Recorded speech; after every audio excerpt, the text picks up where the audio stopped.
Hello दोस्तों, राधे राधे। तो हम आपको बता रहे हैं कि अगर आपके द्वार पर कोई आए तो उसे कभी भी खाली हाथ नहीं लौटाना चाहिए और उसको कुछ ना कुछ खिलाकर ही भेजना चाहिए। अगर वो पैसा मांग रहा है तो 2 रुपया, 4 रुपया, 100 रुपया, जितना आपका सामर्थ्य है ज़रूर देना चाहिए। और अगर भूखा है तो उसको खाना खिलाइए, पानी पिलाइए, कुछ भी दे दीजिए, 2 रोटी ही दे दीजिए।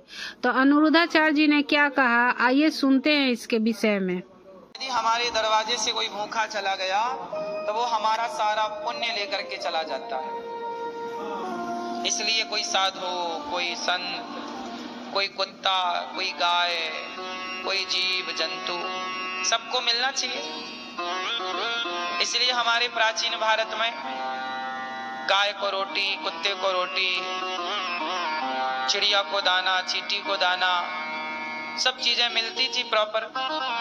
आजकल आपके घर से अब गाय की रोटी पता नहीं निकलती है कि नहीं, और निकलती है तो गाय तक पहुंचती है कि नहीं। कुत्ते की रोटी निकलती है कि नहीं, और निकलती है तो कुत्ते को मिलती है कि नहीं। अब बड़ी विडंबनाएं हैं। अब आजकल लोग जीवन जी कहां रहे हैं।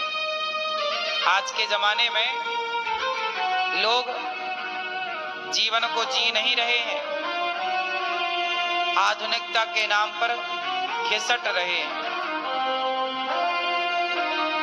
है ना। जीवन तो पहले था। पहले के लोग कच्चे घर में रहते थे। पहले घर कैसे थे बोलो? पहले के घर कैसे थे? कच्चे। पर रिश्ते कैसे थे? पक्के। और आज के घर हैं पक्के और रिश्ते हैं कच्चे। पहले का व्यक्ति सिंपल दाल चावल सब्जी रोटी खाता था। आज भी गांव में कुछ लोग बादाम जानते नहीं है क्या होती, पता आपको? आज भी गांव में लोग मूंगफली को बादाम समझते हैं। आज भी गांव में लोग मूंगफली को बादाम समझते हैं। भी आता है तो एटीट्यूड लेके आता, अहंकार।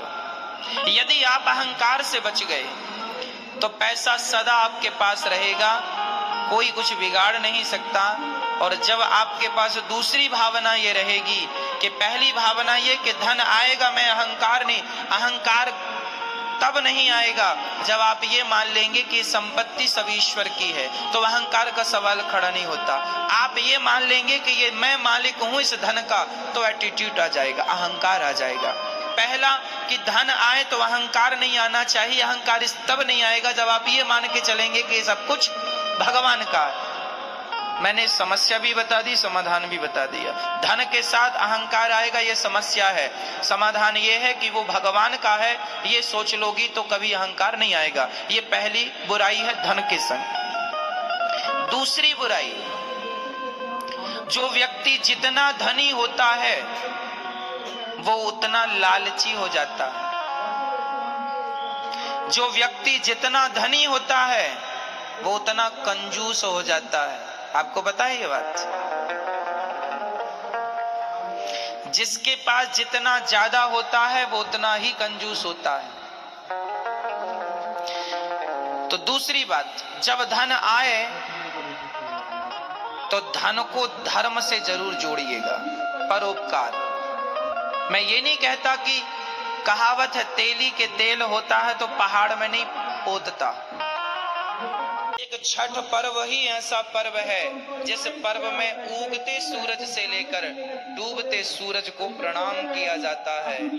सूर्य भगवान की समस्त दिशाओं को अर्थात पूरब से निकलकर जब वो पश्चिम में अस्त होते हैं तो मध्य सूर्य को, उगते सूर्य को, आखिरी डूबते सूर्य को प्रणाम किया जाता है।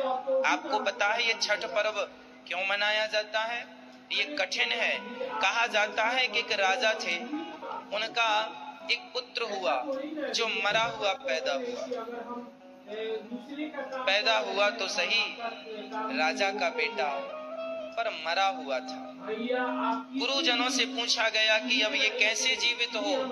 तब गुरुजी ने 3 दिन का व्रत बताया। यही कार्तिक का महीना था, यही शुक्ल पक्ष की षष्ठी थी, है ना। और कहा कि ये 3 दिन का व्रत कठोर है, यदि तुम श्रद्धा से करोगे तो छठी मैया की कृपा से आपको संतान की प्राप्ति होगी। पुत्र को वहीं सामने लिटाकर राजा रानी ने बड़ी श्रद्धा से छठी का पर्व पूरा किया। और सूर्य भगवान की आराधना इस व्रत में मानी जाती है। सूर्य आराधना की, जिसके कारण उनका 3 दिन में मरा हुआ पुत्र जीवित हो गया था। यह षष्ठी मैया की कृपा है। यह पुत्रों की दीर्घ आयु के लिए व्रत रखा जाता है। तब से यह व्रत किसके लिए रखा जाता है? पुत्रों की दीर्घ आयु के लिए, दीर्घ जीवी बने। देखो जरा, माँ बाप अपने बच्चों के लिए क्या क्या करते हैं। मेरा बेटा खूब लंबी आयु पाए, लेकिन माँ को कितना कष्ट होता है जब बेटे अपनी माँ को घर से निकाल देते, अपमानित करते।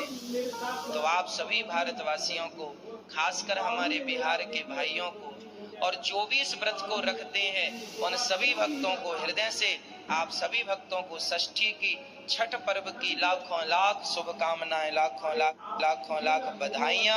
आपके जीवन में ये माँ भगवती षष्ठी महारानी की कृपा और सूर्य भगवान की कृपा बनी रहे।